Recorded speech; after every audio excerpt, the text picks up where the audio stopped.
Hello student, last class में अपन ने chemical kinetics में डिस्कस किया था जीरो ऑर्डर रिएक्शन। उससे पहले अपन ने ऑर्डर और मोलिकुलरिटी के बारे में डिस्कस कर लिया था और उसमें अपन ने फॉर्मूला जो जीरो ऑर्डर रिएक्शन का था वो डेराइव कर लिया था और जीरो ऑर्डर रिएक्शन की डेफिनेशन भी अपन ने देख ली थी कि ऐसी रिएक्शन जिसमें रेट ऑफ रिएक्शन उसकी रिएक्टेंट की कंसंट्रेशन के जीरो पावर के डायरेक्टली प्रोपोर्शनल हो। ठीक है, फिर अपन ने ये भी देखा था कि ऐसी रिएक्शन फिर हो कैसे रही है जब रिएक्टेंट की कंसंट्रेशन पर डिपेंड नहीं कर रही। तो ऐसी कई रिएक्शनें होती है जिनमें रिएक्टेंट के अलावा कई और फैक्टर होते हैं जिन पे वो रेट कंट्रोल्ड होती है। जैसे मैं बात करूं थर्मल एनर्जी की, ऐसे मैं बात करूं फोटोकेमिकल कंडीशन की, ऐसे कई और फैक्टर हो सकते हैं। जैसे पीएच हो सकती है, टेम्परेचर हो सकता है, कहीं भी हो सकते हैं ऐसे। ठीक है, तो यहाँ पे अपन इसका फॉर्मूला डेराइव कर लिया था। फॉर्मूले में मैंने आपको बताया था कि एक तो x equal to K T, ये फॉर्मूला आया था अपन। ठीक है, एक फॉर्मूला था क्या, A T equal to A naught minus K T. ठीक है, ये जो इक्वेशन आई है इसको बोलते हैं अपन characteristic equation of zero order. ठीक है, और ये थी उसकी इंटीग्रेटेड इक्वेशन। ठीक है, ये भी उसी का नेक्स्ट वर्जन है, लेकिन ये इससे आप देखोगे तो इससे आपको आसानी से सारी चीजें, भाई ये जो कैरेक्टरिस्टिक इक्वेशन है ना ये आपको ज्यादा डिटेल देती है। आई बात समझ में, बस बाकी और कुछ भी नहीं है ऐसा। ठीक है, तो ये इक्वेशन हो गई। ग्राफ अपन पहले मैं आपको इसका टी हाफ बताऊंगा, हाफ लाइफ क्या होती है, उसके बाद अपन सारे ग्राफ एक साथ कंबाइंड इसके कर लेंगे। ठीक है, तो नेक्स्ट मैं बात करता हूं सीधे इसके टी हाफ की, या और अपन बात कर सकते हैं इसके हाफ लाइफ की। हाफ लाइफ, तो देखो टी हाफ और हाफ लाइफ अपन किसे बोलेंगे, सिंपली ऐसे रिएक्शन जिनमें रिएक्टेंट की कंसंट्रेशन, ध्यान से सुनना, रिएक्टेंट के रेफरेंस में दिया गया है ना कि प्रोडक्ट में, प्रोडक्ट कितना भी बने उससे मतलब नहीं है। ऐसी रिएक्शन जिसमें रिएक्टेंट की कंसंट्रेशन पहले की जस्ट आधी रह जाए उसको अपन बोलते हैं हाफ लाइफ। क्या बोलते हैं उसको, हाफ लाइफ, यानी रिएक्शन आधी हो गई। अगर रिएक्टेंट की कंसंट्रेशन 3/4 रह जाती है तो अपन क्या बोलेंगे उसको, उसको बोलेंगे अपन टी हाफ नहीं बोल के T1/4, यानी 1/4 रिएक्शन हो गई है। ध्यान से सुनना, रिएक्टेंट के रेफरेंस में दी गई, ये काफी कंफ्यूजिंग टर्म है, इसमें प्रोडक्ट का कोई लेना देना नहीं होता। रिएक्टेंट को देखते हुए ये डेफिनेशन दी गई है कि ऐसी रिएक्शन जिसके अंदर रिएक्टेंट की कंसंट्रेशन अपने इनिशियल अमाउंट की आधी रह जाती है उसको अपन बोलते हैं हाफ लाइफ। ठीक है, अगर रिएक्टेंट की कंसंट्रेशन 1/4 रह जाती है तो रिएक्शन कितनी कंप्लीट हो गई, 3/4 हो गई। तो ध्यान से सुनना, अगर रिएक्टेंट 1/4 रह जाता तो उसको T3/4 बोलेंगे, न कि T1/4 बोलेंगे। ध्यान से सुनना, ये कुछ कंफ्यूजिंग वाली टर्म में लिख दूंगा यहाँ पे। तो इसके लिए अपन क्या बोल सकते हैं, the time period in which the amount of reactant is just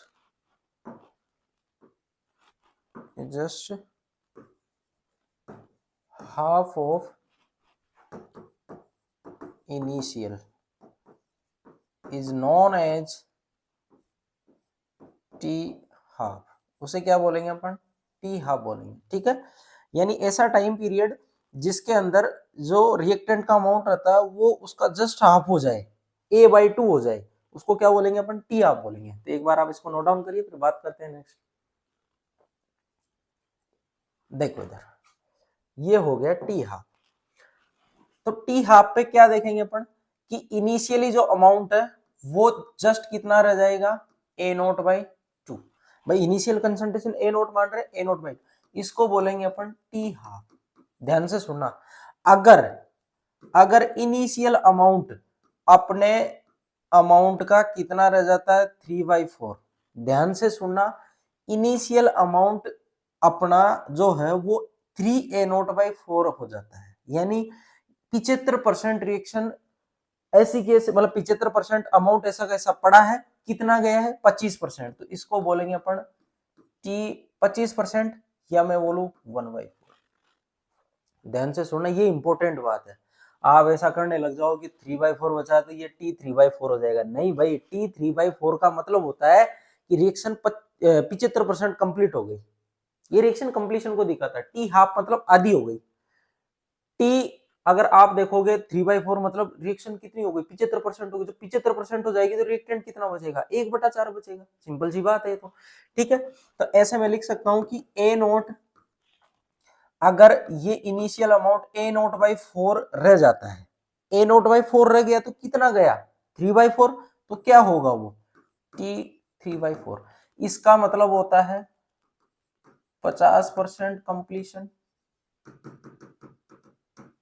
इसका मतलब होता है 25% कंप्लीशन, और इसका मतलब होता है 75% कंप्लीशन। देखो स्टूडेंट, ये मैं आपको इसलिए बता रहा हूँ क्योंकि जब मैं पढ़ता था ना तो मेरे को भी प्रॉब्लम होती थी इनमें, ठीक है। तो ये मुझे पता है, मैंने भी आप जैसे फेज को मैंने भी फेस किया हुआ है, तो मेरे को पता है स्टूडेंटों को बेचारों को कहाँ कहाँ दिक्कत होती है। तो मेरे को भी बहुत कंफ्यूजन होता था इनमें, इतना कंफ्यूजन होता था कि पूछो मत, कि कई बार इनमें उलझोल हो जाते थे। ये T1/4 दे रखा है, इसका मतलब यही समझ लेते थे कि भाई ये जैसे T1/4 दे रखा, तो इसका ये समझ इधर 1/4 ही बचेगा, तो नहीं आती थी समझ में। तो इससे क्वेश्चनों में कई दिक्कत होती, तो फिर जैसे जैसे पढ़ते गए, बुक्स की हेल्प ली, जैसे फिजिकल केमिस्ट्री के लिए बात करें अपन, पीएसपी की आती है, एटकिन की आती है, और भी कई हैं, इसकी लेडलर की बुक आती है पर्टिकुलर काइनेटिक्स के लिए, तो उनकी हेल्प ली।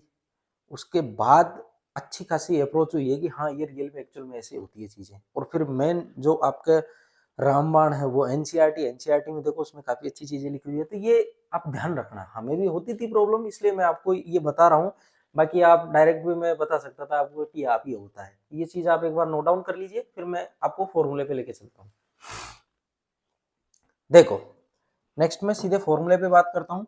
अपन ने फॉर्मूला देखा है AT equal to A0 minus KT, ये फॉर्मूला देखा अपन ने। देखो इधर अगर मैं बात करूं टी हाफ की, टी हाफ पे जो इनिशियल कंसंट्रेशन है वो अपनी क्या रह जाएगी, जो कंसंट्रेशन बचेगी वो प्रारंभिक कंसंट्रेशन की कितनी बचेगी, A0/2। यानी अपन बोल सकते हैं कि AT जो बचेगी वो इनिशियल की कितनी बचेगी, आधी। भाई किसी टाइम पे निकाल रहे हो ना, मैं हाफ टाइम की बात कर रहा हूं जिसपे AT अपने A0/2 के बराबर होगा। सिंपल सी बात है। तो इस इक्वेशन को मैं थोड़ा सा रीअरेंज कर लेता हूं। इसको मैं ऐसे लिख सकता हूं KT इक्वल टू A0, इसी इक्वेशन को लिख सकता हूं माइनस AT, लिख सकता हूं ऐसा, ठीक है, अरेंज किया मैंने। तो देखो इधर अब टी हाफ कंडीशन पे मैं क्या रख रहा हूं, AT का मान कितना रख रहा हूं मैं, AT का मान मैं रख रहा हूं A0/2, तो आप रख दो A0 माइनस A0/2। जब A0 में से आप A0/2 घटाओगे तो कितना बचेगा, A0/2, यही बचेगा। ये आ गया के, अब क्या बन गया, ये टी हाफ बन गया। अब जब तक मान नहीं रखे थे तब तक तो कोई भी टाइम था, जब आपने टी हाफ रख दिया तो उस पे AT कितना हो जाएगा, A0/2 हो जाएगा। तो K T half equal to क्या आ गया अपने पास, ये आ गया। तो यहां से मैं अगर टी हाफ निकालूं तो वो कितना हो जाएगा, A0/2 के, ठीक है। वेरी वेरी वेरी इंपॉर्टेंट है ये, तुम्हारे एग्जाम में डायरेक्ट पूछा है कि जीरो ऑर्डर रिएक्शन के लिए टी हाफ कंसंट्रेशन के डायरेक्टली प्रोपोर्शनल होता है, इनवर्सली होता है, डिपेंड करता है, नहीं करता है, सारी चीजें पूछी इसमें, ठीक है। तो आप बता सकते हो बिल्कुल कि टी हाफ क्या होगा, टी हाफ डायरेक्टली प्रोपोर्शनल होगा किसके, A0 के। टी हाफ क्या होगा, डायरेक्टली प्रोपोर्शनल होगा किसके, A0 के। तो ये वेरी वेरी इंपॉर्टेंट है, ठीक है। तो आप ये एक बार नोट डाउन कर लीजिए, फिर मैं सारे ग्राफ आपको बता देता हूं।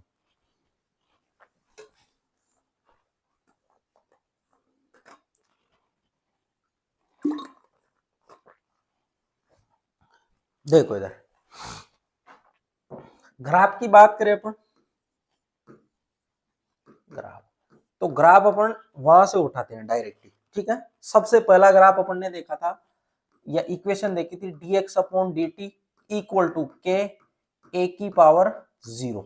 ये डिफरेंशियल इक्वेशन है, ये इसकी अवकलन इक्वेशन है, डिफरेंशिएशन इक्वेशन या डिफरेंशियल इक्वेशन है, अवकलित वेग समीकरण इसको बोलते हैं अपन, ठीक है।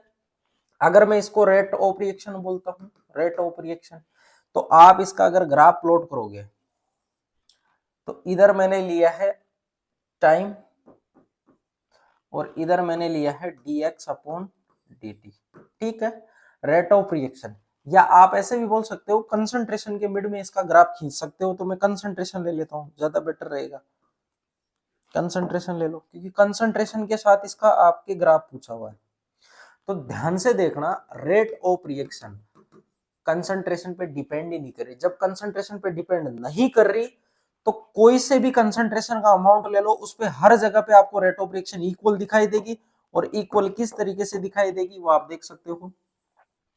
यानी आप इस पॉइंट पे जाओगे तो भी आपको रेट का मान समान दिखाई देगा, आप इस पॉइंट पे जाओगे तो भी रेट का मान समान दिखाई देगा, आप इस पॉइंट पे जाओगे तो भी रेट का मान समान देगा। भाई यहाँ पे फिक्स है ना रेट का मान। आप कंसंट्रेशन चाहे 1 ले लो, चाहे 2 ले लो, चाहे 3 ले लो, चाहे 4 ले लो, हर एक ले लो, आपको रेट ऑफ रिएक्शन या रेट कांस्टेंट सॉरी ये जो इसका dx अपॉन dt का मान है वो हर एक पे इक्वल दिखाई देगा। यानी ये क्या होगा, कांस्टेंट। और होना भी चाहिए, क्यों? क्योंकि इसकी पावर जीरो के डायरेक्टली प्रोपोर्शनल है। किसी की भी पावर जीरो होती है तो उसका मान 1 हो जाता है। अगर 1 हो गया तो k को 1 से मल्टीप्लाई करोगे तो ये क्या आ जाएगा, dx अपॉन dt इक्वल टू क्या आ जाएगी, पहले देख लिया था अपन ने। तो यानी ये इस पे डिपेंड नहीं कर रही है, तो रेट ऑफ रिएक्शन डिपेंड नहीं कर रही है, तो इस टाइप का ग्राफ आएगा। तो एक तो ग्राफ यही हो गया, तो आप इसको नोट डाउन कर लीजिए। फिर दूसरे ग्राफ की बात करते हैं। देखो इधर दूसरा ग्राफ है, एक इक्वेशन मैंने बताई है x equal to K T, और x मैंने बताई है यहाँ पे कंसंट्रेशन ऑफ प्रोडक्ट। इसमें किसी को कोई दिक्कत नहीं होनी चाहिए, क्योंकि ये बनने वाला अमाउंट था। अगर मैं इसका ग्राफ खींचता हूं तो इसका ग्राफ देखो, मैंने आपको टाइप बताए थे, y equal to M x का, y equal to minus M x plus c, y equal to M x plus c, y equal to M x minus c. इस सारे टाइप मैंने आपको बता दिए थे, तो किस टाइप का ग्राफ आता है। तो यहाँ पे देखो, अगर इसको मैं कंपेयर करता हूं किस इक्वेशन से, y equal to M X से, तो y पे तो आप कंसंट्रेशन ले लो प्रोडक्ट की, x पे टाइम ले लो, और m पे आपका स्लोप क्या जाएगा, k के बराबर। तो जस्ट आप अगर इसका स्लोप खींचोगे तो इधर मैंने लिया x पे क्या, टाइम, क्योंकि x टाइम के इक्विवेलेंट आ रहा है, और इधर लिया मैंने y पे मैंने क्या लिया, x क्या है यहाँ पे, ये x नहीं है, ध्यान से सुनना, ये प्रोडक्ट की कंसंट्रेशन है। मैं यहाँ लिख देता हूँ कंसंट्रेशन ऑफ प्रोडक्ट। ठीक है, x यानी बनने वाला अमाउंट था। अगर आप t का मान 0 रखते हो तो x का मान 0 हो जाता है। जब टाइम 0 यानी रिएक्शन स्टार्ट ही नहीं हुई तो प्रोडक्ट कहां से बनेगा, नहीं बनेगा। तो ग्राफ कहां से स्टार्ट होगा, यहां से। तो ग्राफ कैसे जाएगा, ऐसे जाएगा। यानी ग्राफ 0 से स्टार्ट होगा और ग्राफ आएगा लीनियर, ग्राफ आएगा, रेखीय ग्राफ आएगा इसका। ठीक है, तो ग्राफ का टाइप क्या हो गया, लीनियर हो गया। अब स्लोप की बात करें तो ये m क्या होता है, ढाल होती है, यही होती है ढाल।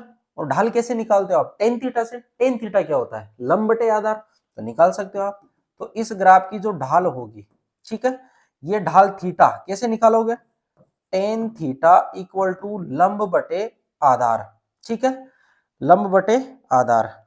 तो लंब बटे आधार अगर आप निकालोगे तो ये क्या हो जाएगा, ये लंब तो क्या आ रहा है अपने, कंसंट्रेशन x, और ये क्या आ रहा है, t। तो x अपॉन टी किसके बराबर आएगा, k के बराबर, k। तो ढाल किसके बराबर आ गया अपने, k के बराबर, या स्लोप किसके बराबर आ गया, k के बराबर। तो स्लोप k के बराबर आ गया अपने। ठीक है, तो यही समझाना था मेरे को बस, कि स्लोप किसके बराबर है, स्लोप इक्वल टू m, जिसको अपन बोलते हैं, ये किसके बराबर आ रहा है, k के बराबर आ रहा है। तो ध्यान से सुनना, ये एक ग्राफ तो ये हो गया किसका, जीरो ऑर्डर रिएक्शन का। इसको नोट डाउन कर लीजिए, फिर बात करते हैं नेक्स्ट कैरेक्टरिस्टिक इक्वेशन का ग्राफ। देखो थर्ड ग्राफ है, सिंपल है। देखो आप अगर पेशेंस से इनको सोल्व आउट करोगे तो बिल्कुल सिंपल है, ये कुछ भी नहीं है इनमें ऐसा। ठीक है, A T equal to A naught minus K T.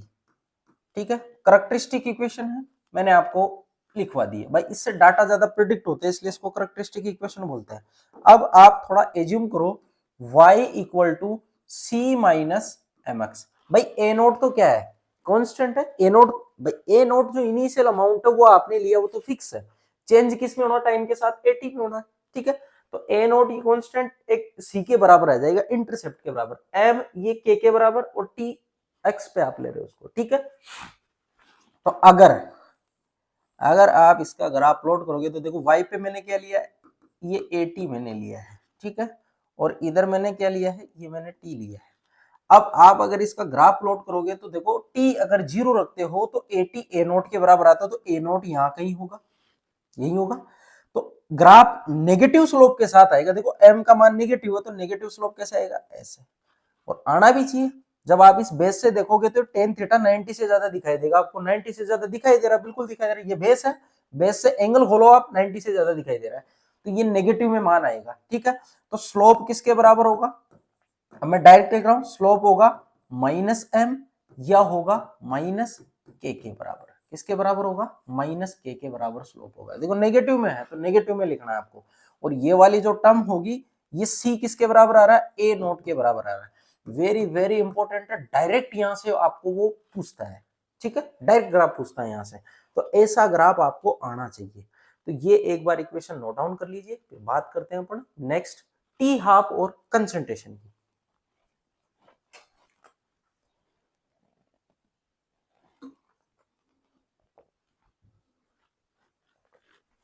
देखो इधर फोर्थ ग्राफ है टी हाफ और initial concentration, T half versus A note का, वेरी वेरी इंपॉर्टेंट है, ध्यान रखना, ऐसे ग्राफ डायरेक्ट पूछे जाते हैं। तो अगर मैं इसका ग्राफ प्लॉट करूं तो इसकी इक्वेशन पता होनी चाहिए, अभी निकालिए, just T half equal to A naught upon 2k, यही होती है, बिल्कुल यही होती है साहब। तो अगर आप इस इक्वेशन को कंपेयर करोगे किसके साथ, y equal to M X के साथ, मैं थोड़ा सा इसको रीअरेंज करके लिख लेता हूं कि T half equal to 1/2k और ए नोट, ठीक है, ऐसा लिख लेता हूं मैं। अगर मैं इस रिएक्शन को, सॉरी इस इक्वेशन को y equal to M X से कंपेयर करूं तो y पे क्या आ रहा है टी हाफ, x पे क्या आ रहा है ए नोट, m किसके बराबर आ रहा है 1/2k, तो सिंपल सी बात है। तो जब आप इसको ग्राफ के रूप में ड्रॉ करोगे तो ग्राफ में कैसे दिखाई देगा, मैं इधर लिख देता हूँ साइड में, देखो इसके दो ग्राफ बनाएंगे अपन, ठीक है। देखो y पे अपन ने लिया है टी हाफ, y पे क्या लिया है टी हाफ, और x पे क्या लिया है अपन ने ए नोट।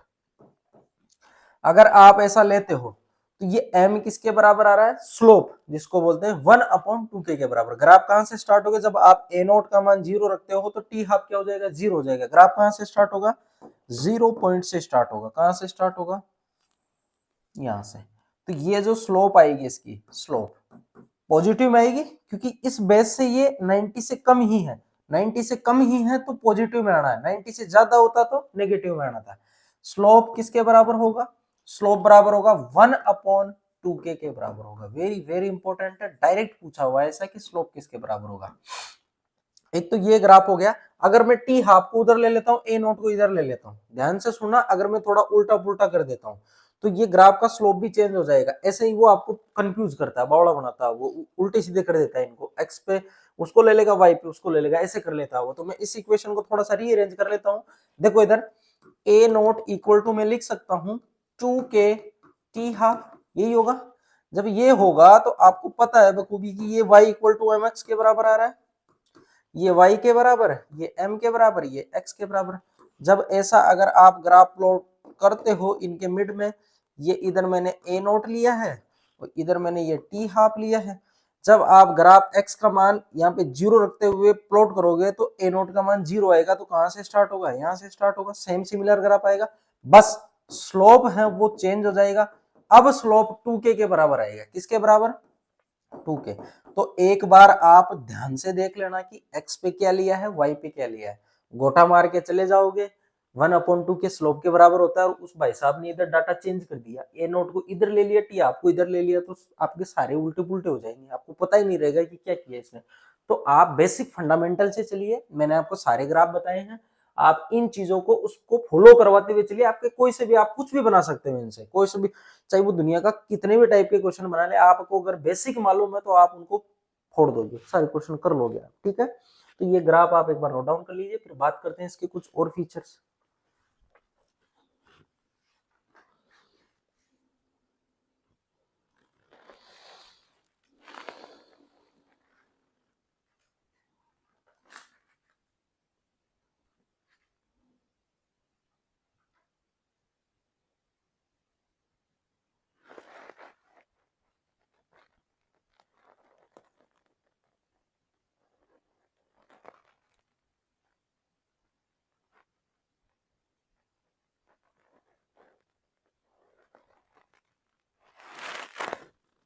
देखो इधर features of zero order reaction. First feature की अगर मैं बात करूं तो ए टी इक्वल टू क्या होता है, ए नोट माइनस के टी। अगर इस इक्वेशन से आप देख रहे हो तो रिएक्टेंट की जो कंसंट्रेशन है, reactant concentration continuously decreases negative slope के साथ, है ना। नेगेटिव स्लोप का मतलब होता है कंटिन्यूअसली डिक्रीजेज, और आप देख भी रहे थे ऐसे वो लीनियरली चल रहा था ना। कैसे? लीनियरली, कंटिन्यूअसली डिक्रीजेज लीनियरली, रेखीय रूप से हो रहा था, ये आपने देख लिया था। दूसरी बात करें अपन यहाँ पे कि यहाँ जो रेट कांस्टेंट होगी उसकी जो यूनिट है रेट कांस्टेंट की, वो यूनिट रेट ऑफ रिएक्शन के इक्वल होती है। ये मैंने आपको पहले बताया था, ठीक है। जीरो ऑर्डर रिएक्शन के लिए यहाँ लिख लेना, rate of reaction is equal to rate constant. और क्या होगी आप बखूबी जानते हो, रेट ऑफ रिएक्शन की यूनिट होती है मोल पर लीटर सेकेंड, और यही यूनिट होती है किसकी, रेट कांस्टेंट की, दोनों की बराबर होती है। आई बात समझ में? इसको नोट डाउन करिए, फिर बात करते हैं नेक्स्ट। देखो तीसरा पॉइंट है important, T half is directly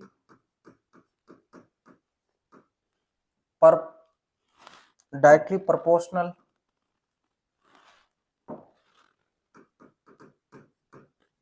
to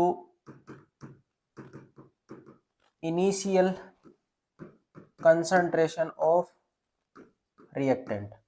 ये चीज आपको पता होनी चाहिए, टी हाफ डायरेक्टली प्रोपोर्शनल है किसके, ए नोट के। जैसे जैसे ए नोट का मान बढ़ता जाएगा वैसे वैसे टी हाफ का मान बढ़ता जाएगा। फोर्थ इंपोर्टेंट, ये आप सोल्व करके भी देख लेना, जीरो ऑर्डर रिएक्शन के टी 100% होने के लिए, ध्यान से सुनना, टी 100% होने के लिए 2t हाफ की रिक्वायरमेंट होती है या 2t 50% की रिक्वायरमेंट होती है, दोनों सही है। वेरी वेरी इंपॉर्टेंट है, ये आप निकाल के देख लेना। 100% कंप्लीट होने के लिए 2t हाफ के उसको बराबर टाइम लगेगा, ये चीज आप निकाल के देख लेना, फॉर्मूले से आराम से हो जाएगा, बिल्कुल निकाल के देख लेना पेशेंसली, आपसे ये कंप्लीट हो जाएगा, ठीक है। ये चीज ध्यान रखना, ये कुछ फीचर है, इसको नोट डाउन करिए, फिर बात करते हैं इसके एग्जाम्पल की।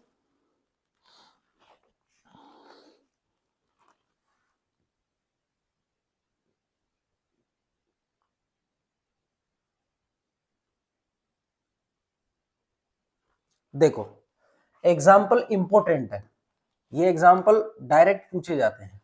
पहला एग्जाम्पल मैंने लिया है यहाँ पे फोटोकेमिकल रिएक्शन। फोटोकेमिकल रिएक्शन की अगर मैं बात करूं तो फोटोकेमिकल रिएक्शन में H2 और Br2 की रिएक्शन होती है, H2 और Cl2 की रिएक्शन होती है, जिससे HCl का फॉर्मेशन होता है। आपके ये जो 12th वाला पार्ट है उसके अंदर ये नहीं दे रखा, ठीक है।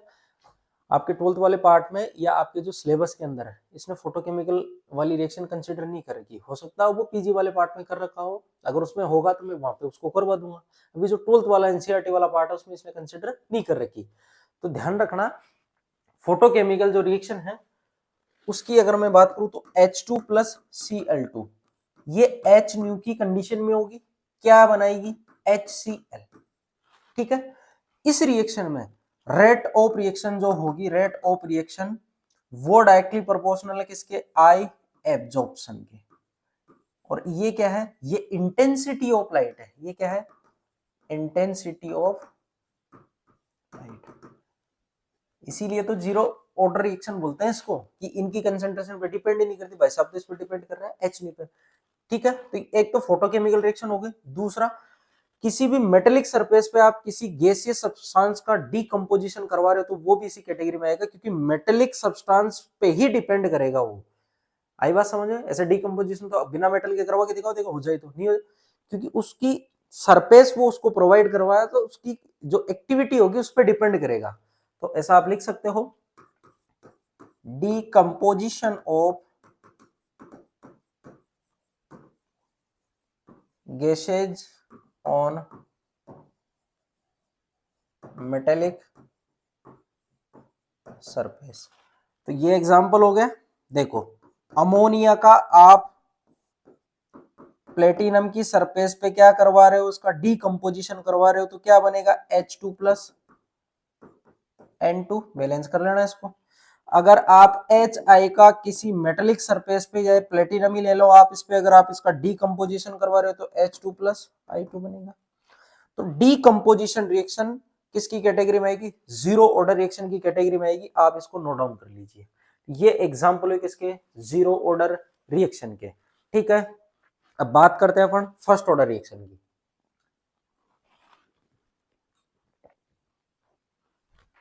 देखो ठीक है, ये न्यूमेरिकल प्रॉब्लम है, मैं सबकी एक साथ कंबाइंड फॉर्म में करवाऊंगा। ठीक है, अब बात करते हैं अपन नेक्स्ट अपनी इक्वेशन है दूसरी, first order reaction.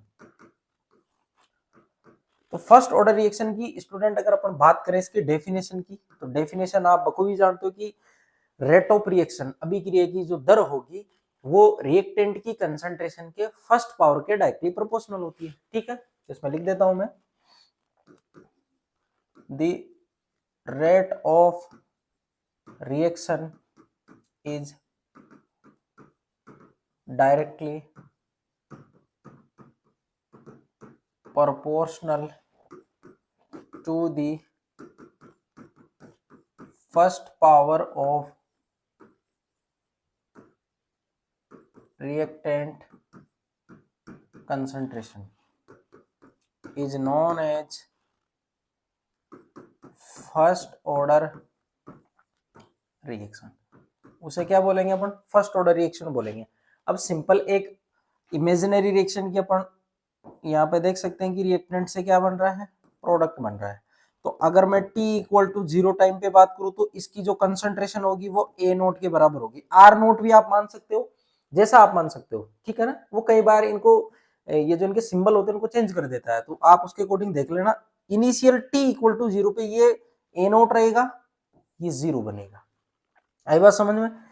t equal to T time की अगर मैं बात कर रहा हूं किसी भी टाइम पे, ये a नोट माइनस एक्स बचेगा, तो ये कितना बनेगा, ये x बनेगा। तो सिंपल सी बात है, ये x बचेगा और ये x बनेगा। तो इसी को अपन क्या बोल देते हैं, at बोल देते हैं कि t टाइम पे कोई कंसंट्रेशन।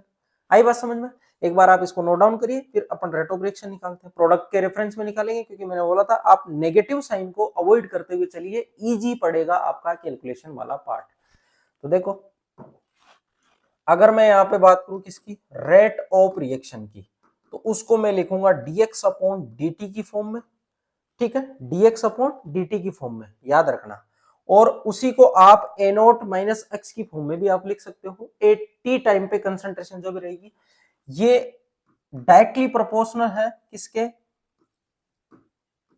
रिएक्टेंट की कंसंट्रेशन की फर्स्ट पावर के। यही मैंने आपको परिभाषा में लिखवाया है। तो आप क्या बोलोगे कि dx अपॉन dt या रेट ऑफ रिएक्शन ये बराबर होगा किसके, के ऐसे ही होगा। अब देखो यहां आपने a लिखा है, तो आप यहां अगर a लिख रहे हो तो आपको कंसंट्रेशन किसकी फॉर्म में लेनी पड़ेगी, आपको x की फॉर्म में लेनी पड़ेगी। बट प्रोडक्ट का यहाँ पे अगर आपने जिक्र किया है तो इधर कंसंट्रेशन की टर्म भी किस में आनी चाहिए, प्रोडक्ट के साथ आनी चाहिए। तो उसको मैं a नोट माइनस, जैसे a नोट माइनस एक्स लिख रहा हूं, या आप a माइनस एक्स भी लिख सकते हो, उसको दोनों करेक्ट है। इनिशियल कंसंट्रेशन को a मान लो तो आप a माइनस एक्स भी लिख सकते हो, उससे कोई फर्क नहीं पड़ेगा। ठीक है, तो ये हो गई इसकी डिफरेंशिएशन इक्वेशन। क्या हो गई ये,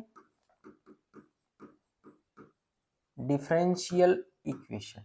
ठीक है, अगर मैं यहाँ पे बात करता हूं dx अपॉन dt की, तो ध्यान से सुनना, dx अपॉन dt इसको अपन ऐसे लिख सकते हैं, dx अपॉन dt इक्वल टू k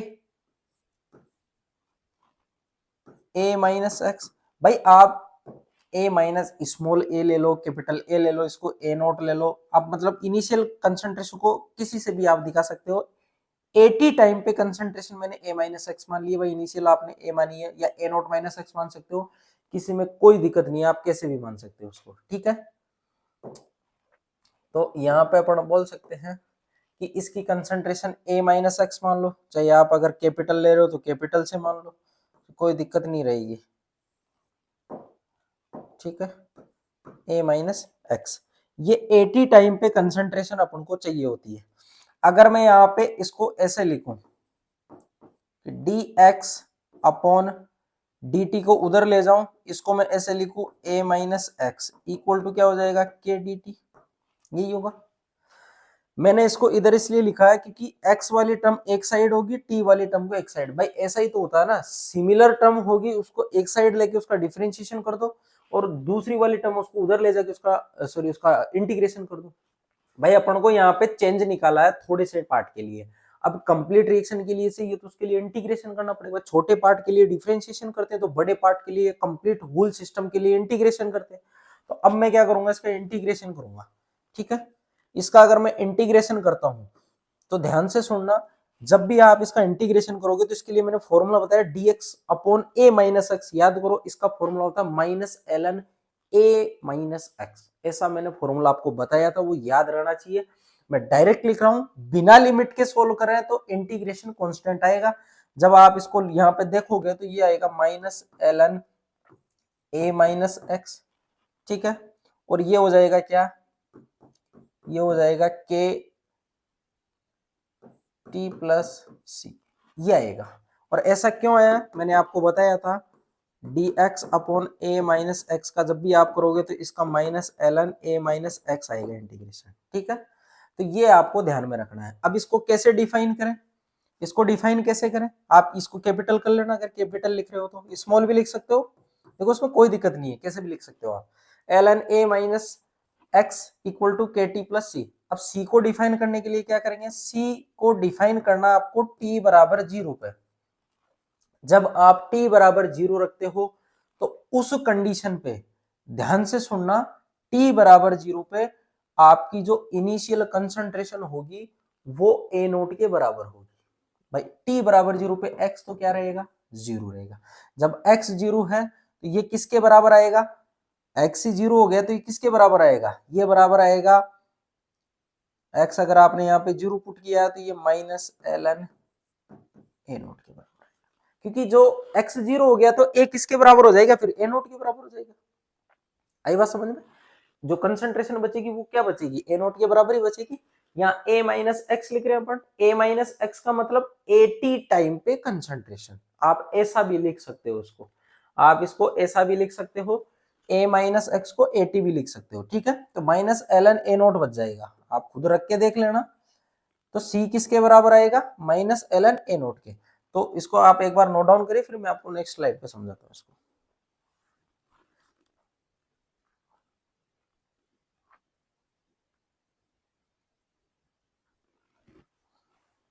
देखो इधर सिंपल सी कहानी है, माइनस ln मैंने लिखा a minus X equal to K T plus सी।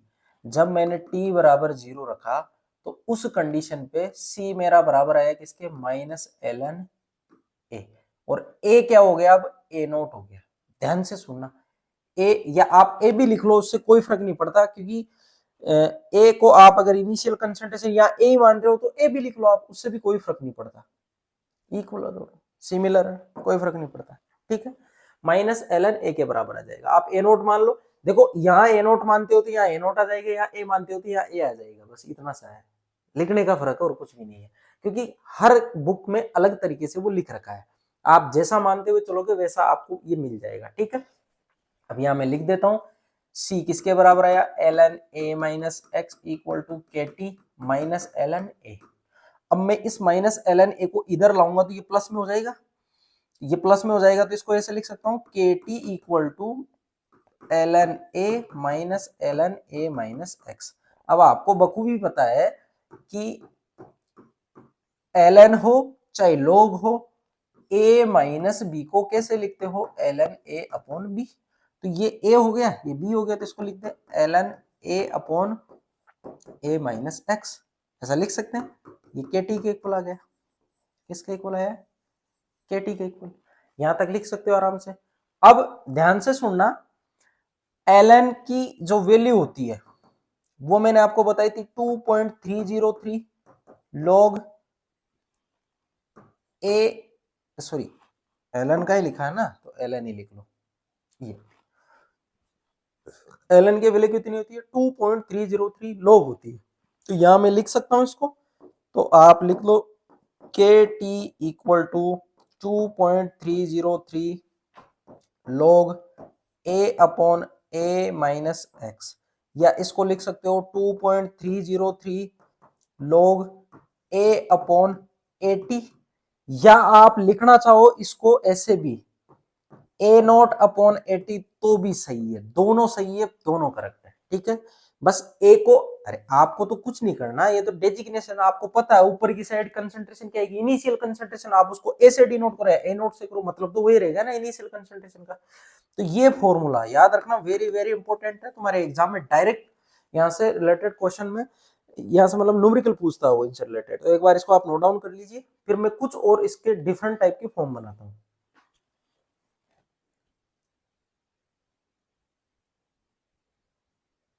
देखो इधर, अगर यहां पे आप देखोगे minus ln a minus X equal to K T plus, sorry K T minus ln a या a नोट जो भी आप मानना चाह रहे हो। अब a माइनस एक्स को मैं 80 लिख सकता हूं, किसी टी टाइम पे बची हुई कंसंट्रेशन किसकी, रिएक्टेंट की, तो इसको मैंने लिख दिया 80 equal to K T minus ln a लिख दो या a नोट लिख दो, जैसा भी आपकी लिखने की इच्छा हो वैसा लिख दो आप, ठीक है। अब मैं क्या कर रहा हूँ, इस पूरी में माइनस कॉमन ले लेता हूँ, माइनस कॉमन लूंगा तो ये ln at इक्वल टू क्या हो जाएगा, माइनस के टी, ये माइनस माइनस प्लस हो जाएगा ln a नोट, इसको मैं थोड़ा सा जमा लेता हूँ, ln at equal to ln a naught plus, sorry minus K T, ये इक्वेशन आ गई। इसको बोलते हैं कैरेक्टरिस्टिक इक्वेशन, क्या बोलते हैं इसको, कैरेक्टरिस्टिक इक्वेशन, कैरेक्टरिस्टिक इक्वेशन। जैसे वहां आई थी 80 a naught minus K T I थी, बस इसमें आप ln लगा दो, क्या लगा दो, ln। इसी को मैं दूसरी फॉर्म में लिख सकता हूं, अगर मैं log में कन्वर्ट करूं तो आपको पता है 2.303 log आएगा, 2.303 log 80 equal to 2.303 log a naught minus ये के टी।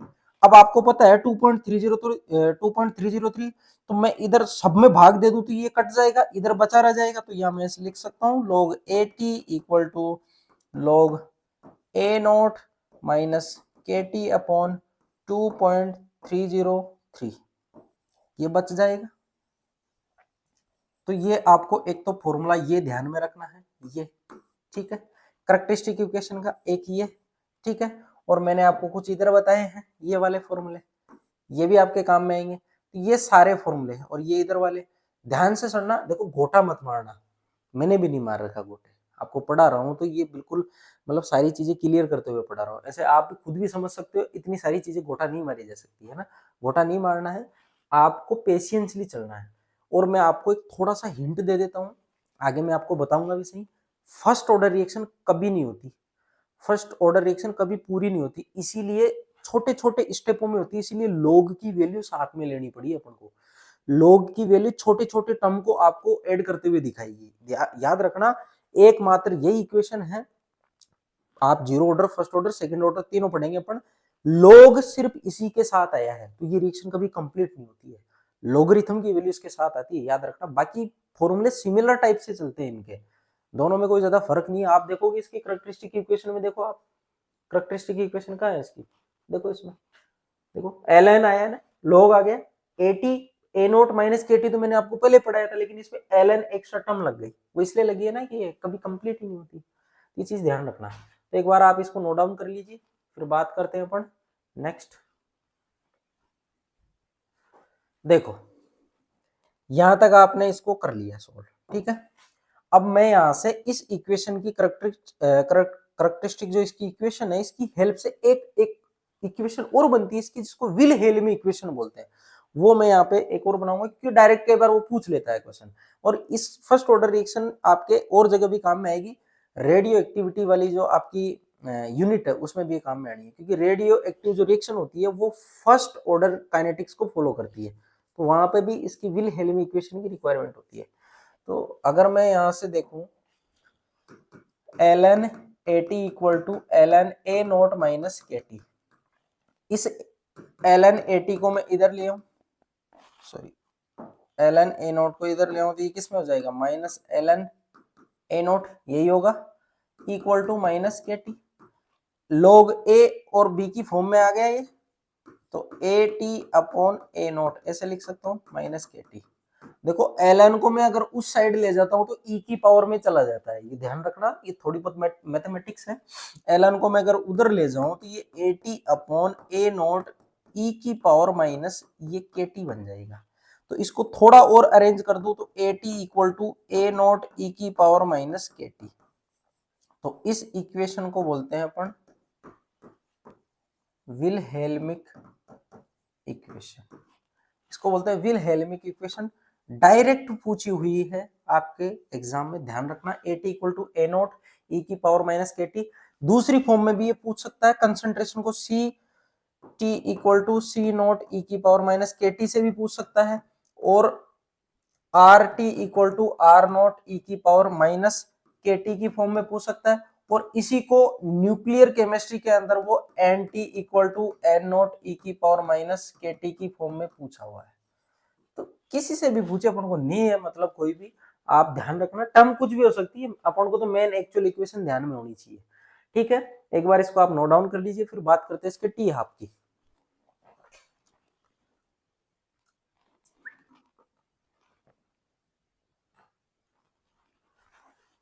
देखो अगर टी हाफ की बात करें, देखो परिभाषा में लिखवाऊंगा नहीं, परिभाषा मैंने लिखवा दी है। टी हाफ का मतलब क्या होता है कि रिएक्शन 50% कंप्लीट हुई है, यानी रिएक्टेंट कितना बचा है, 50%। सिंपल सी बात है। तो मैं डायरेक्ट अगर इक्वेशन की बात करूं तो अपन यहाँ पे कौन सी वाली काम में लेंगे, देखो मैं यहाँ पे K T equal to T half की अगर बात करें तो K T equal to 2.303 log A naught upon A naught minus X, ऐसा भी बोल सकते हो आप, या 80, मतलब जो भी आप लेना चाहो, इधर ए लेते हो इधर ए ले लेना, जो भी लेना चाहो आप कुछ भी ले सकते हो। ठीक है, कैसा भी आप ले सकते हो, मैं दोनों लिख देता हूं, आप ऐसा भी ले सकते हो, कंफ्यूजन में मत रहना बिल्कुल भी, ये टर्म आप कैसे भी ले सकते हो। अब मैंने आपको बताया है टी हाफ का मतलब क्या होता है कि रिएक्टेंट की जो कंसंट्रेशन है वो जस्ट आधी रह जाएगी, यानी 80 कितना होगा, ए नोट बाई टू, कुल मिला के बात ये जो ए माइनस एक्स वाला जो अपना यहाँ पे टर्मिनोलॉजी है वो किसके बराबर होगी, ए नोट बाई टू के बराबर होगी। इसी को तो 80 बोल रहे, इसी को तो 80 बोल रहे, यही तो है 80, अरे ये यही तो है 80, यानी 80 यानी किसी टी टाइम पे रिएक्टेंट की इनिशियल कंसंट्रेशन अगर आधी रह जाए वही टी आप होता है। तो आधी रह गई किसी टी टाइम पे रिएक्टेंट की कंसंट्रेशन, तो इसको रख देता हूं मैं 2.303 लॉग ए, अगर आप नोट में लेते हो तो नोट के साथ ले लो, A naught upon A naught by two, ये 2 कहां चला जाएगा ऊपर, ए नोट से ए नोट कट गया, 2.303 लॉग 2, यही होगा 2.303 लॉग 2 की वैल्यू होती है 0.3010, जब आप इसको सोल्व करोगे तो ये आएगा 0.693, टी हाफ किसके इक्वल आएगा, और साथ में कौन सी टर्म है इधर के। ठीक है, तो के को मैं उधर नीचे ले, चलो पहले आप इसको ऐसे लिख लो, फिर मैं इधर साइड में लिख देता हूँ, देखो इधर लिख देता हूँ, तो टी हाफ किसके इक्वल आएगा, ये आएगा 0.693 अपॉन के। तो याद रखना first order reaction initial concentration पर डिपेंड नहीं करती, वेरी वेरी इंपॉर्टेंट है, इसको ध्यान में रखना। एक बार आप इसको नोट डाउन करिए, फिर मैं इसके ग्राफ बनवाता हूं।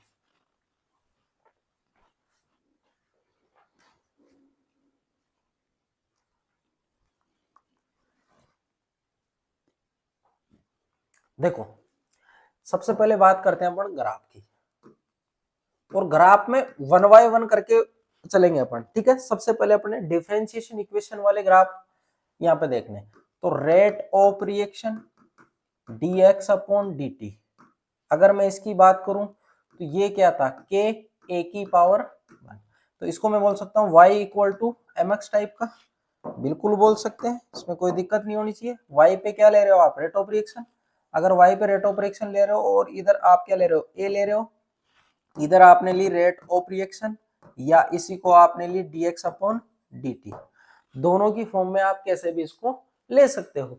जब आपने इसके मिड में ग्राफ प्लॉट किया तो y इक्वल टू mx के हिसाब से ग्राफ कैसा आएगा, ऐसा। तो यहाँ पे ये जो स्लोप होगा, स्लोप किसके बराबर होगा, स्लोप बराबर होगा आपके k के।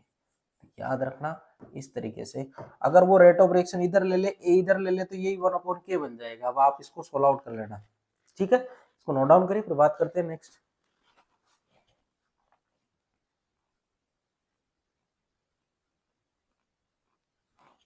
देखो इधर नेक्स्ट ग्राफ है, मैंने आपको इक्वेशन बताई है कि ln a upon a minus X equal to K T होता है, इक्वेशन बताई है मैंने, आप देख लेना, ठीक है। तो इस इक्वेशन का भी ग्राफ प्लॉट कर सकते हैं, या मैं इधर ले लेता हूं, दूसरी भी साथ के साथ ही ले लेता हूं, इसी को अपन लोग में कन्वर्ट कर लेते हैं। तो लोग में कन्वर्ट करूंगा तो इधर 2.303 को इधर भेज देता हूं मैं, क्योंकि कांस्टेंट है ना, कांस्टेंट के साथ लेंगे उसको। तो log a upon a minus X equal to, मैं ऐसे लिख सकता हूं k 2.303 भाई देखो ln का जो मान होता है वो 2.303 लोग होता है, तो लोग तो मैंने यहाँ लिख दिया, 2.303 को इधर लिख दिया। इधर इसलिए लिखा है क्योंकि 2.303 एक कांस्टेंट है, कांस्टेंट को कांस्टेंट के साथ लिखोगे तो वो एक नया कांस्टेंट बन जाएगा, ताकि आपका डाटा इजीली प्रिडिक्ट हो सके, ठीक है। अब दोनों से अपन को ग्राफ खींचना है, वेरी वेरी इंपॉर्टेंट है, तुम्हारे एग्जाम में पूछा हुआ है। देखो इधर कैसा ग्राफ इसका आएगा, ये y equal to mx type का ग्राफ है, तो इधर मैंने t लिया है, इधर मैंने लिया ln a upon a minus x, ये लिया। अब आप इसका ग्राफ प्लॉट करोगे तो t का मान 0 रखते हो तो इसका मान भी 0 होगा। ग्राफ कहां से स्टार्ट होगा, यहां से स्टार्ट होगा। स्लोप किसके बराबर होगा, स्लोप k के बराबर होगा, किसके बराबर, k के बराबर। देखो ln के साथ खींचते हो तो स्लोप k के बराबर होगा, log के साथ खींचते हो तो स्लोप k अपॉन 2.303 के बराबर होगा। तो सिंपल है बिल्कुल, बस यही दिखाना था मेरे को। ये t है, इधर आप log a upon a minus x ले रहे हो, तो ग्राफ वही 0 से स्टार्ट होगा, और इसका जो स्लोप होगा, स्लोप किसके बराबर होगा, k अपॉन 2.303 के बराबर होगा। बस यही दिखाना था मेरे को कि एक में ln के साथ k आता है, log के साथ k अपॉन 2.303, ठीक है। तो ये आप ग्राफ नोट डाउन कर लीजिए, फिर नेक्स्ट ग्राफ की बात करते हैं।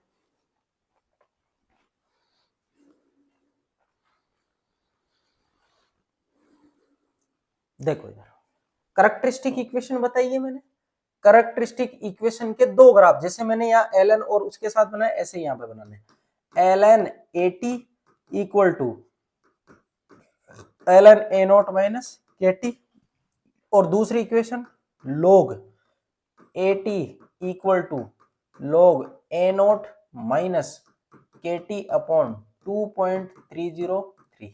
तो देखो ये y equal to mx type का ग्राफ हो गया, y equal to minus mx type का, y equal to c minus mx, ये हो गया, इंटरसेप्ट के साथ आएगा, से y equal to c minus mx। अब आपको साफ दिखाई दे रहा होगा कि इसमें स्लोप जब भी आप लोगे तो सिर्फ k के इक्वल आएगा, उसमें स्लोप लोगे तो k अपॉन 2.303 आएगा, वो मैंने आपको पहले बता दिया था। जब आप इसका ग्राफ प्लॉट करोगे तो इधर मैंने टाइम लिया है, इधर मैंने ln at लिया है, तो जब आप t 0 रखते हो तो ln a नॉट के बराबर आता है, तो वो यहाँ कहीं होगा, तो ग्राफ कैसा आएगा, नेगेटिव। नेगेटिव स्लोप मतलब ये थीटा आपका, देखो इसका जो ढाल बेसिस से आ रहा है वो 90 से ज्यादा आ रहा है, इसलिए स्लोप क्या आएगा इसका, अगर स्लोप की आप बात करोगे तो वो होगा माइनस के बराबर।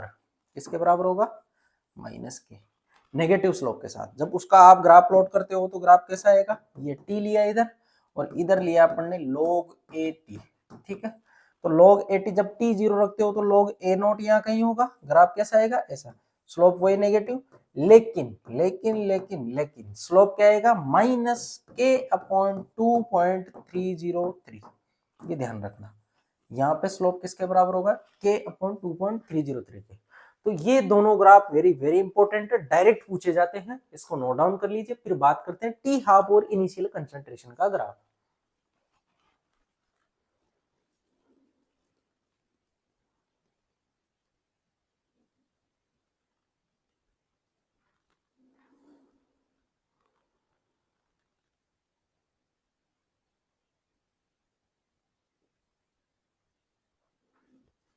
देखो इधर नेक्स्ट है,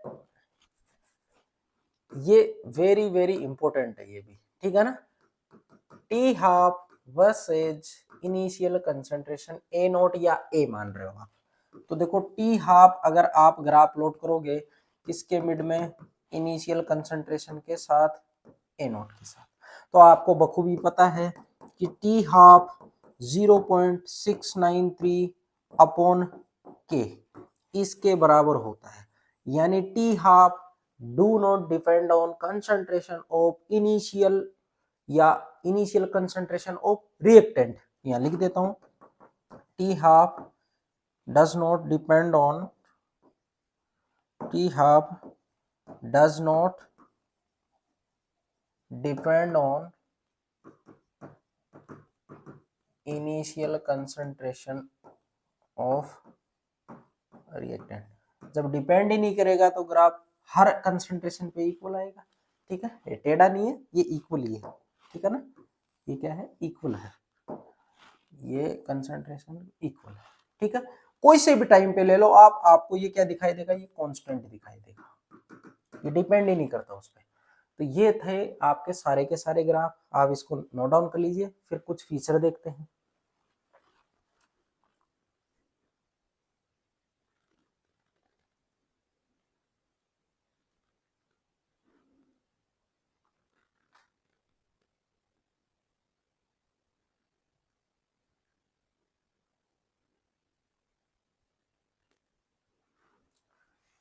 देखो इधर कुछ फीचर्स की बात करें अपन, फीचर्स की बात करें तो देखो ये जो इसकी रिएक्टेंट की अमाउंट रहेगी, nth हाफ लाइफ बाद कितनी अमाउंट बचेगी, तो वो किस तरीके से निकालेंगे। देखो concentration of reactant after nth half life, उसको कैसे निकालोगे, उसको निकालने का सीधा तरीका है, कंसंट्रेशन कैसे निकालोगे, ए नॉट अपॉन 2 की पावर n, जो भी हाफ लाइफ होगी, ठीक है, उसको आप यहाँ पे रख दोगे, जो भी हाफ लाइफ, जैसे टी हाफ के बारे में पूछ रहा है, या टी मतलब टी हाफ लाइफ मतलब nth हाफ लाइफ का मतलब होता है कि जैसे इसकी इनिशियल कंसंट्रेशन कितनी, जैसे एज्यूम करो कि n का मान कितना है, 1 है, n का मान 1 है मतलब फर्स्ट हाफ लाइफ, n का मान 2 है मतलब सेकेंड हाफ लाइफ, n का मान 3 मतलब थर्ड हाफ लाइफ, तो मतलब कितने हाफ लाइफ के बाद वो कंसंट्रेशन बचेगी वो आप इससे निकाल सकते हो डायरेक्ट। जैसे देखो n बराबर 1 मतलब फर्स्ट हाफ लाइफ है, ये क्या है, फर्स्ट हाफ लाइफ, और जब फर्स्ट हाफ लाइफ देखोगे तो a नॉट बाई 2 ही बचेगी, आधी बचेगी। जब n का मान आप 2 रखोगे, सेकेंड हाफ लाइफ जब आएगा तो उस पे कंसंट्रेशन a नॉट बाई 4 बचेगी, थर्ड हाफ लाइफ आएगा जब कंसंट्रेशन a नॉट बाई 8 बचेगी, ऐसे आप इसे निकाल सकते हो इसकी हेल्प से, ठीक है। नेक्स्ट है इसका एक और फॉर्मूला है, वो है आपका कि ये जो रिएक्शन है वो कितने हाफ लाइफ बाद कंप्लीट होगी, ठीक है, वो भी आप निकाल सकते हो। Completion of reaction after nth half life, यानी कंप्लीशन ऑफ रिएक्शन आप निकाल सकते हो, कैसे निकालोगे, 1 माइनस 2 की पावर n 100%, तो आप किसी भी हाफ लाइफ पे इसका परसेंट निकाल सकते हो कि इतने परसेंट रिएक्शन हुई है, वो आप इससे निकाल सकते हो बिल्कुल। और ये चीज मैं आपको लिखवाऊंगा कि ये कभी भी कंप्लीट नहीं होती है, ये रिएक्शन कभी कंप्लीट नहीं होती है, आप खुद निकाल के देखोगे तो आपको यहाँ से पता चल जाएगा। रिएक्शन एन कंप्लीट, एन का मान इनफाइनाइट रखोगे तो आप ये जो सारी टर्म है आपकी, यहाँ पे अगर आप इनफाइनाइट रख के सोल्व करोगे तो सारी टर्म है आपकी वो यहाँ से 100% तो निकल जाएगी, लेकिन एन इनफाइनाइट मतलब अनंत पे जाना पड़ेगा आपको कंप्लीट करवाने के लिए। भाई सिंपल सी बात है ना। यहाँ से ये 100% कब हो सकता है, जब आप n का मान क्या रख दो, इनफाइनाइट रख दो। इनफाइनाइट रखोगे तब ही ये वाली टर्म पूरी जीरो हो जाएगी। 100 को आप इससे मल्टीप्लाई करोगे 100 आएगा, इसको करोगे तो जीरो हो जाएगा। तो t 100% कंप्लीट करवाने के लिए आपको n इनफाइनाइट चाहिए। तो यहाँ लिख देता हूं मैं, फॉर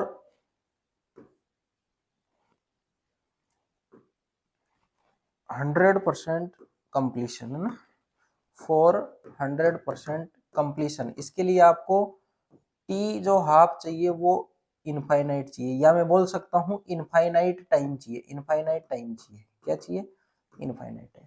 टी हाफ कितना चाहिए आपको, इनफाइनाइट चाहिए।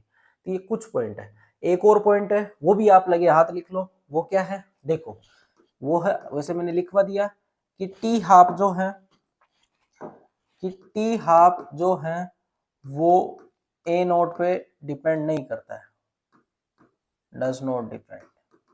ठीक है, ये भी इंपॉर्टेंट है। इसके बाद बात करें अपन इसकी यूनिट तो आप निकाल सकते हो, मैंने आपको फॉर्मूले बता रखे सारे। ठीक है, फिर बात करते हैं इसके एग्जाम्पल की। तो एग्जाम्पल जो होंगे इसके, ध्यान से सुनना। एग्जाम्पल में आपको N2O5 का थर्मल डीकम्पोजिशन, थर्मल डीकम्पोजिशन, ये एग्जाम्पल हो जाएगा। और N2O5 का जब आप थर्मल डीकम्पोजिशन करवाओगे तो ये 2NO2 प्लस हाफ O2 में टूट जाएगा। यही होगा, बैलेंस कर लेना, देख लेना, 2NO2 और हाफ O2। ठीक है, ऐसे ही एग्जाम्पल है H2O2 का thermal decomposition, very very important है। डायरेक्ट आपके एग्जाम में ऐसे क्वेश्चन पूछे जाते हैं, सारे एनसीईआरटी में दे रखे हैं, आप पढ़ लेना। H2O2 का ये लिक्विड है, जब आप इसका थर्मल डीकम्पोजिशन करवाओगे तो H2O ये लिक्विड प्लस ये हाफ O2 ये गैस बनती है। ठीक है, ये थर्मल डीकम्पोजिशन रिएक्शन है जो फर्स्ट ऑर्डर रिएक्शन को फॉलो करती है। इसको नोट डाउन करिए, फिर बात करते हैं नेक्स्ट।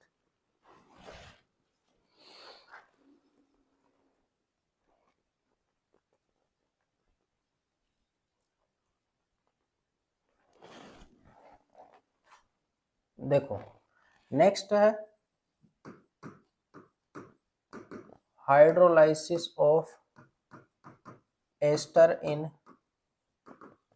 Acidic medium. ध्यान रखना ये इंपॉर्टेंट है। अगर एसिडिक मीडियम में हाइड्रोलाइसिस करवाते हो तो फर्स्ट ऑर्डर होता है, और अगर आप बेसिक मीडियम में हाइड्रोलाइसिस करवाते हो तो सेकंड ऑर्डर होता है। ध्यान रखना है, ठीक है। ऐसे ही हाइड्रोलाइसिस ऑफ केन शुगर, ठीक है, जिसको बोलते हैं सुक्रोज बोलते हैं। सुक्रोज का जब आप हाइड्रोलाइसिस करवाओगे H2O एसिडिक मीडियम की प्रेजेंस में, तो वो एक फर्स्ट ऑर्डर रिएक्शन होती है जिसके हाइड्रोलाइसिस से आपको ग्लूकोज और फ्रक्टोज की एक यूनिट मिलती है। आई बात समझ में? तो ये कुछ एग्जाम्पल हैं इसके, तो ध्यान रखना। ये सारे के सारे आपके एग्जाम में एज इट इज ऐसे कैसे पूछे जाते हैं। आई बात समझ में? तो यहां तक मैंने आपको जीरो ऑर्डर के और फर्स्ट ऑर्डर के सारे ग्राफ बता दिए हैं। ऐसे ही सेकंड ऑर्डर के लिए पढ़ना है और फिर इनकी न्यूमेरिकल प्रॉब्लम अपने को सॉल्व आउट करनी है। अगर आप इस तरीके से इनको पढ़ते हुए चलोगे तो आपको आरपीएससी वाला पेपर हलवा लगेगा बिल्कुल। मैंने क्वेश्चन देखे हैं, आज ही मैंने उसके प्रीवियस ईयर के क्वेश्चन देखे, इतने इजी क्वेश्चन पूछे। मैं जब सोल्व करवाऊंगा तब आप खुद बोलोगे कि ये तो ऐसे ही है, कुछ भी नहीं है, बिल्कुल सिंपल है।